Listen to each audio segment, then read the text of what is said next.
Dans les premiers balbutiements de la General Motors, M. Durand avait accepté parmi les siens un membre de la famille McLaughlin, une famille qui fabriquait des voitures à chevaux à l'époque, dans la région d'Oshawa, en Ontario.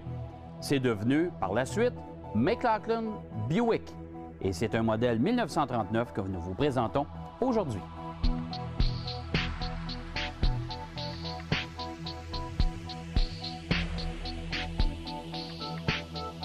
Robert McLaughlin construit des voitures à chevaux à Oshawa, en Ontario. Au début du siècle dernier, la qualité de son travail lui vaut une réputation grandissante qui dépassera bientôt les frontières du Canada. Ses fils adolescents, Georges et Samuel, se joignent à l'entreprise paternelle et c'est le jeune Samuel qui s'intéresse en premier à cette invention récente qu'est l'automobile.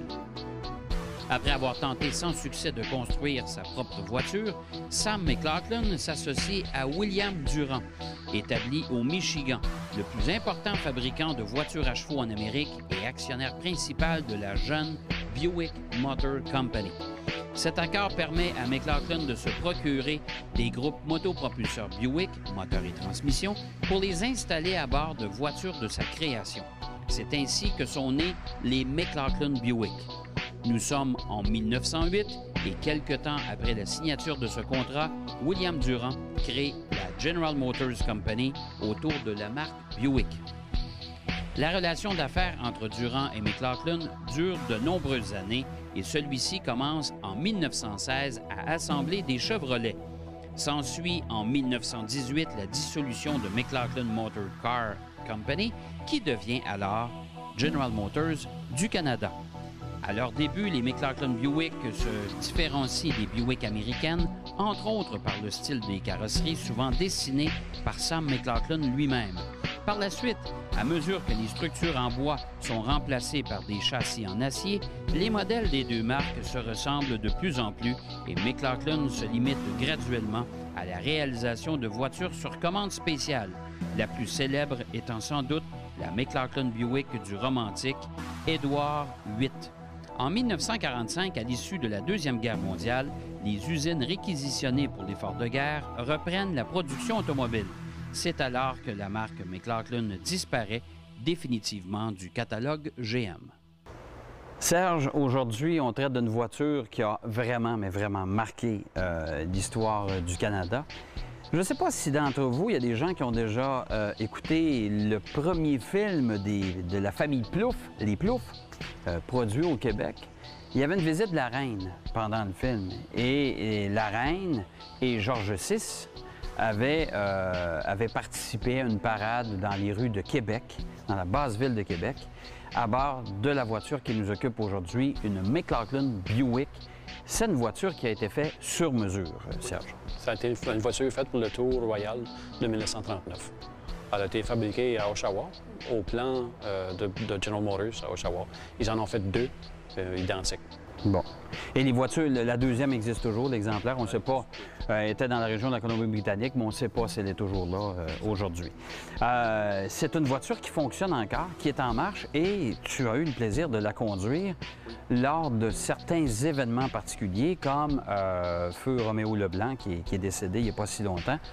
Tu l'as conduit dans cette voiture-là? Oui, au Garden Party, qui appelle l'été, qui font le gouverneur général. J'ai conduit M. Leblanc et sa femme avec ce véhicule-là. De la maison, la résidence, aller jusqu'au party. C'est une voiture qui est énorme. C'est une grosse voiture. Grosse voiture, oui. Elle est pesante. Elle est rallongée de 18 pouces, je pense, comparée à une limousine qui était déjà une grosse voiture. Et puis le toit était aussi relevé, soulevé pour pouvoir prendre un chapeau. Les chapeaux royaux du roi. Bien, j'ai l'impression qu'on a pris les mesures sur les fameuses Rolls-Royce et Bentley qui ont servi de limousine qui servent toujours de limousine à la reine d'Angleterre, bien sûr, chez elle. Alors, étant donné que... Et puis, Georges VI avait un chapeau haute forme, alors il fallait absolument qu'il... Absolument. On ne peut pas enlever le chapeau. Particularité du toit de cette voiture-là, bien sûr, c'est séparé par une vitre, parce que le chauffeur est isolé dans son poste de pilotage à l'avant. On ne veut pas qu'il parle et qu'il entende ce qui se passe à l'arrière. D'ailleurs, la reine à l'arrière, ou Georges VI, pouvait communiquer avec le chauffeur, mais l'inverse ne pouvait pas se faire, je pense. Non. Bon. Il y a un système d'intercom, mais seulement de... Dans un sens seulement. Et en plus de ça, le toit est amovible en 2 sections, c'est-à-dire la partie arrière jusqu'à l'arrière des portes arrière. Oui. Et on pouvait aussi, par la suite, baisser l'autre partie. Oui. Si vous regardez les portraits des tours royales, assez souvent, on voit plutôt avec le toit qui est encore en place, mais dans la dernière section, elle est baissée. Puis de cette façon-là, le roi et la reine pouvaient voir le public et le public pouvait admirer la reine aussi. On pouvait saluer tout le monde allègrement et en même temps, le public pouvait les voir un peu mieux. McLaughlin Buick, ça fait partie de l'histoire de GM au Canada. Au Canada. C'est General Motors au Canada, ni plus ni moins. Le plan de Oshawa, c'était le plan original de la famille McLaughlin qui faisait des bogies. Éventuellement, ils ont fait des automobiles avec des châssis de Buick. Ils appelaient ça des McLaughlin Buick. Et dans la période que ce véhicule-là a été produit, il faisait seulement que des GM. Mais la manufacture appartenait encore en grosse partie à la famille McLaughlin. Quand ils produisaient un véhicule comme celui-là, seulement qu'une, ils l'appelaient un McLaughlin Buick. Parce qu'il était produit en unité.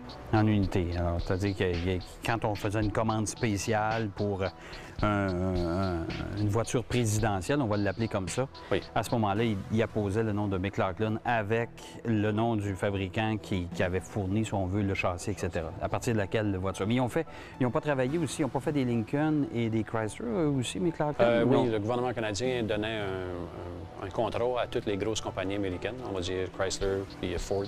Ford faisait un Lincoln, puis Chrysler produisait un Imperial. Mais seulement qu'une. McLaughlin, eux, ils en produisaient 2.